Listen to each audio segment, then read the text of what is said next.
Welcome to this video, game 2 of the World Championship match in Chennai, India. We had a very short draw yesterday, if I recall correctly, 16 or 17 moves, one of the shortest draws in World Championship history. So let's hope that today's game, game 2, with Anand playing white, will be a more interesting affair.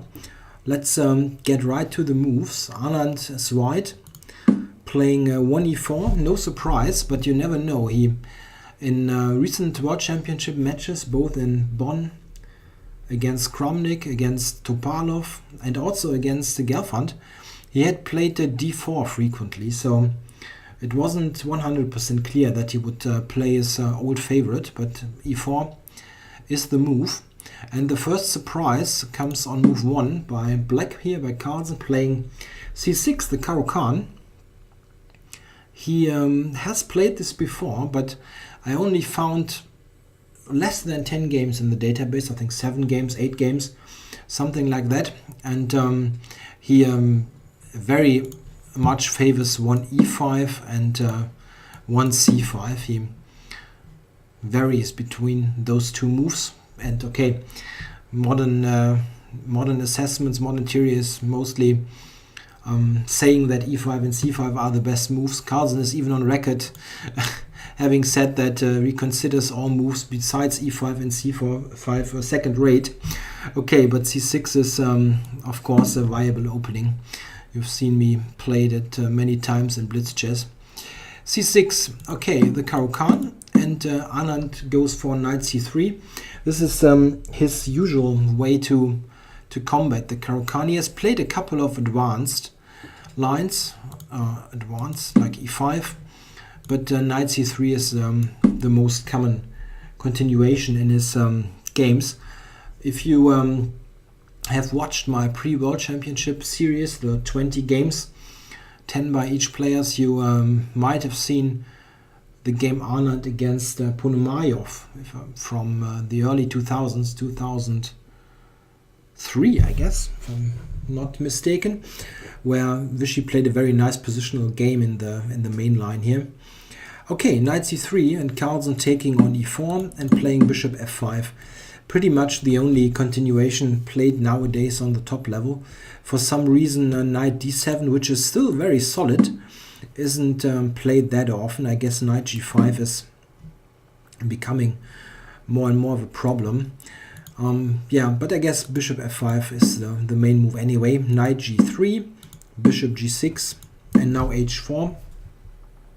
This is the only move to be considered dangerous, really. White can play other lines, like, let's say, knight e2 to f4, or he can start with bishop c4 here, and then try to harass the bishop with knight to f4, but those lines are very much out of fashion. Almost all top players go for h4 here. Yeah, h6, the only move, needs to secure a place for the bishop. And now knight f3. It's important to note that the move h5 here, very often played, mostly by amateur players, is a serious, mistake is a bit much, but it's not the most accurate move. The reason is, after bishop h7, knight f3, that black can play e6 here and delay the move knight d7. This is a bit similar to the game, but white has played h4, h5. We will see in the game that black basically has won a move here. This kind of position with c5 to come is very nice for black, actually. Let's compare this to the game, and maybe it's getting more clearer then. In the game, knight f3 first was played, and now Carlsen played e6. This is in fact a bit of a rare move. The normal move here is knight d7. The idea is, with knight d7, to prevent the immediate knight e5 because of the capture and queen a5, picking up the important e5 pawn. This is why knight d7 is the most popular move, because black does not like to face this early knight jump to e5. But e6 has a particular idea.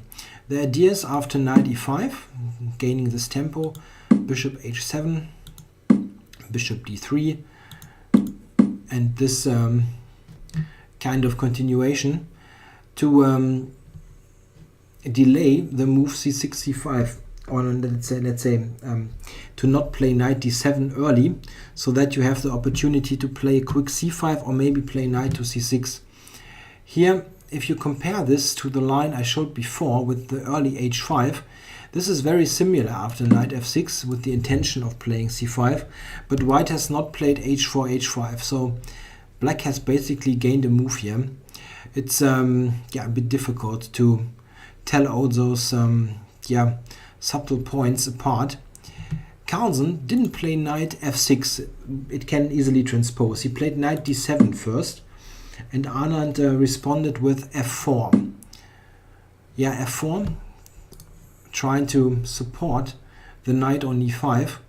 This allows mostly to capture it with the f-pawn in case black would take it.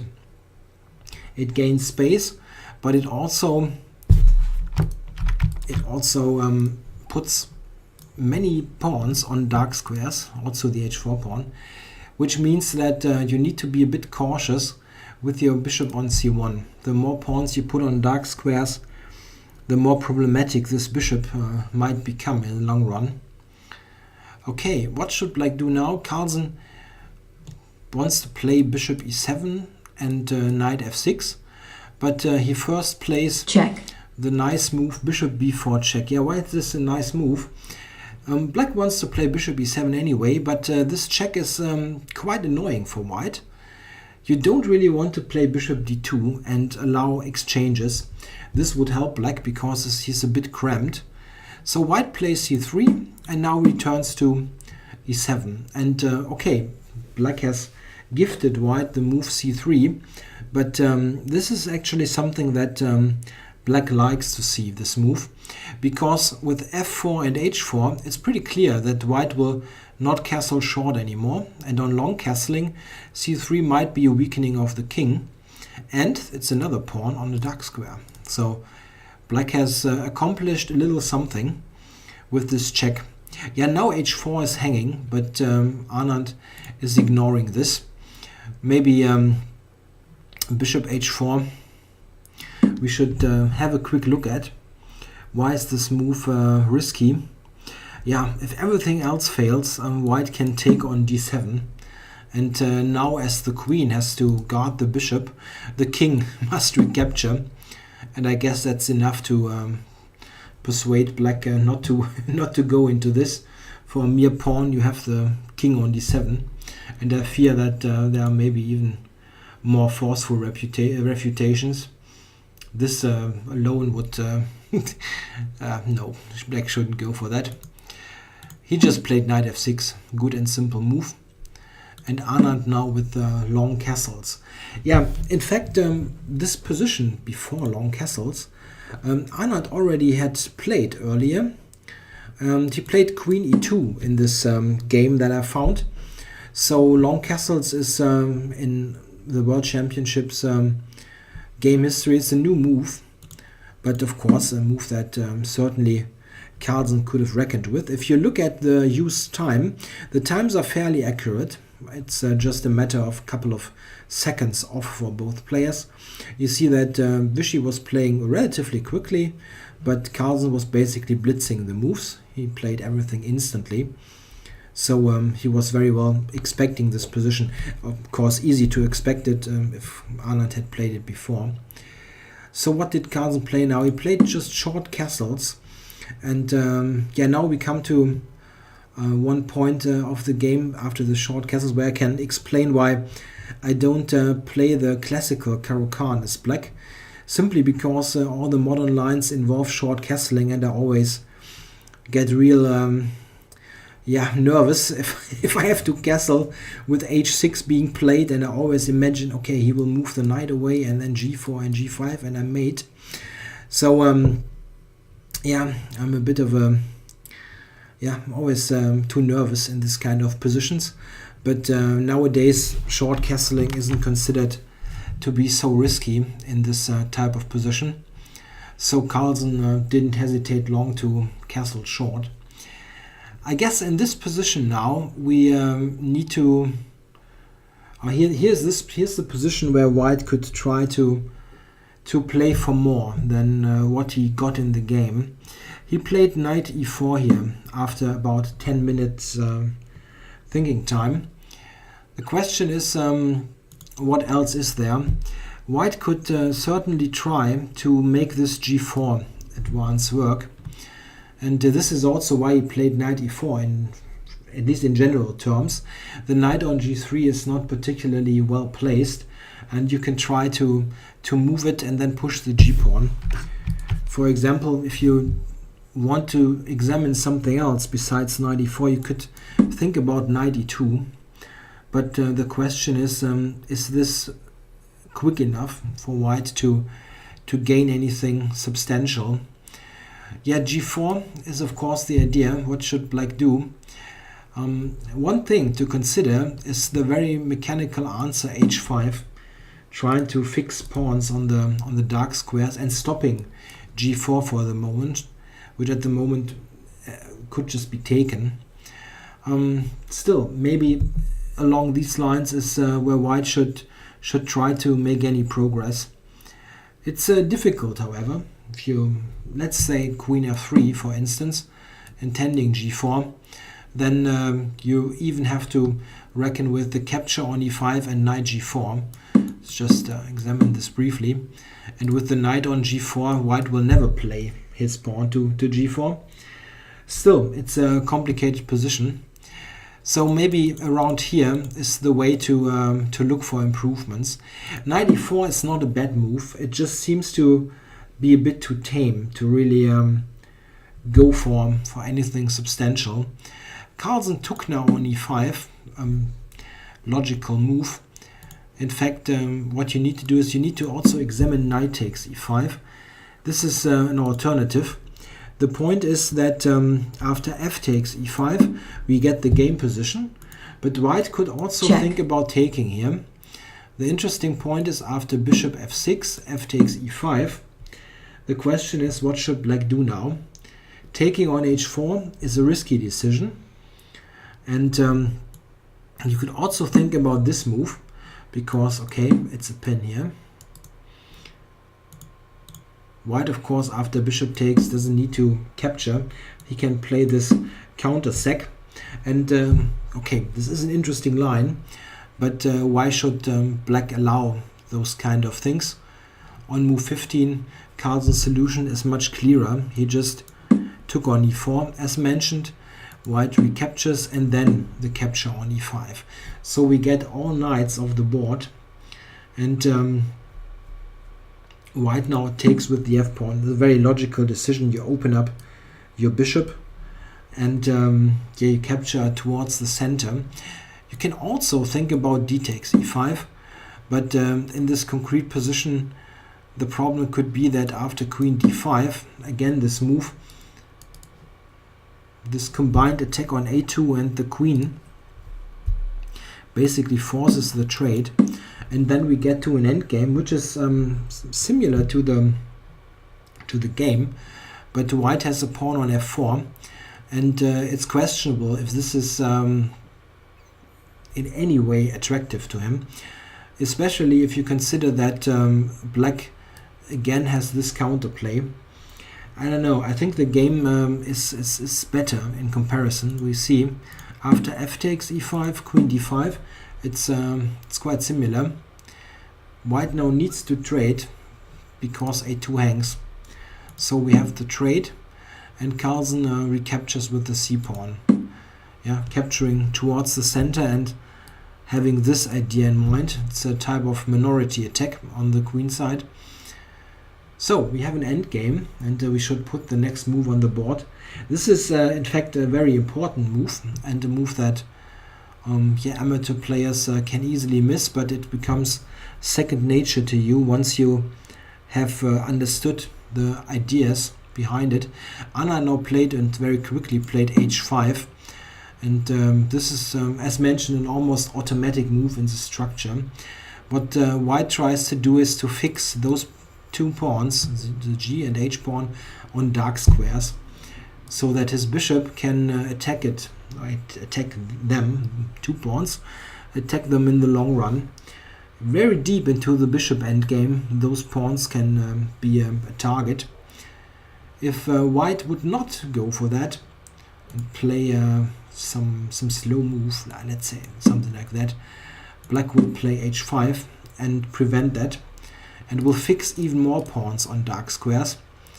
This is also why white wants to go h5, putting this on a light square and making sure that he has some pawns at least to attack in the long run. The light square pawns, f7, e6, d5, obviously will never be attacked by the bishop.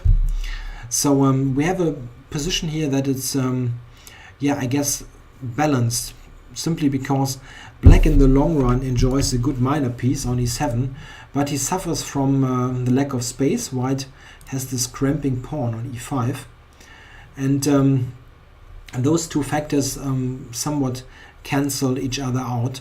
Black, of course, also has b5, b4, this kind of attack, trying to inflict a weak pawn on c3.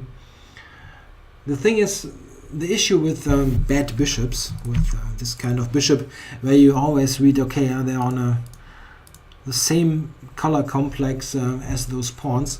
This is not really a bad bishop in the very true sense of the word, because white enjoys such a big space advantage.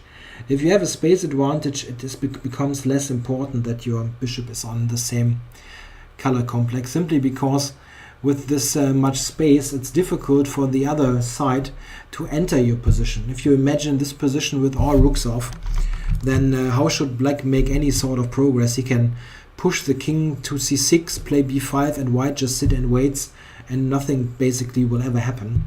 The problem with those bad bishops is if you suffer from the lack of space. For example, if you would have this position here with white having a bishop on d3 and a black bishop on d7, and no dark squared bishops, then white would be very much better, because he's got the good bishop against the bad bishop, and black suffers from a lack of space. This position is probably just equal.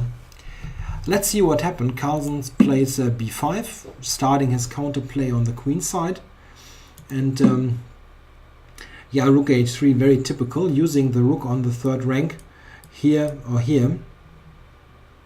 a5 and rook f1. These are the lines where white rooks can operate. The f file, and later possibly the g file.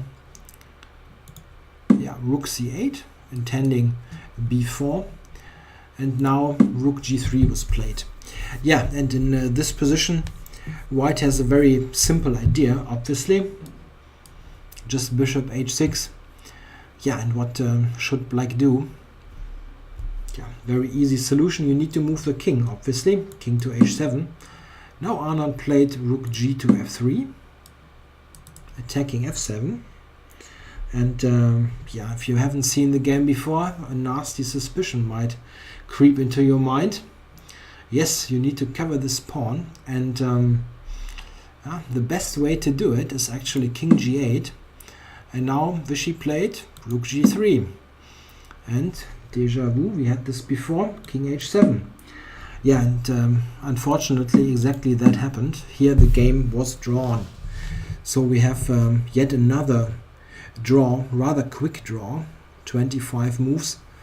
And a bit of a disappointing start of the match. You always like to see a little bit of blood on the board and not those kind of bit of a lifeless draw. However, if you look at the position similar to yesterday, it's a rather understandable decision. What exactly should black, for instance, do in this position? Here you need to fight bishop h6. You only have this king move, and after this, rook to f3 and the attack of this pawn, king g8 is simply the best move. Black could try f6 just to put it on the board, but after the capture we see that this didn't really help black. This pawn on e6 is not exactly great. It was very nicely protected before, and now white could try to increase pressure on this pawn, and you don't really have any particular gain besides the fact that it's not a draw, you haven't gained anything. You continue the game, but this is basically playing for a loss. Not that he's in big trouble, but to take this kind of risk as black is really only called for if you desperately need to win. So what should black do? Very hard to avoid the draw. If we look at this position, rook f3, king g8, and let's say they wouldn't have drawn here.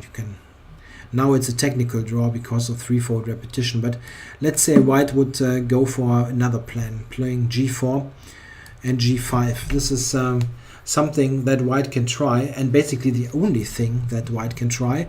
There is no other pawn break in the position left, and this is very often an indication that a position becomes drawish. If there's no useful pawn break in a position, how do you actually improve it? Based on pieces alone, it's difficult with only this kind of half-open file for each side. So g4 is basically the only idea that black can face here. Let's say b4, counterplay, and now rook g1, intending g5. I just want to show that black has very useful counterplay.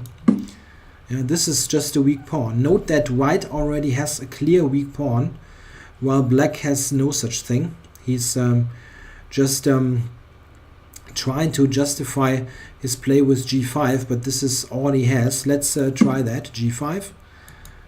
Black takes. Check.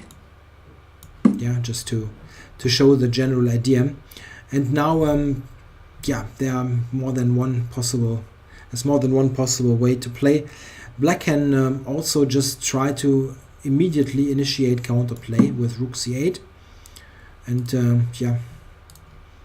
white needs to react to that. And here it's a matter of calculation already. Black can take on d4. It's something to consider. Let's say rook to g3, and now let's have a look at this kind of line. Black will get enough counterplay. It's simply a delicately balanced position.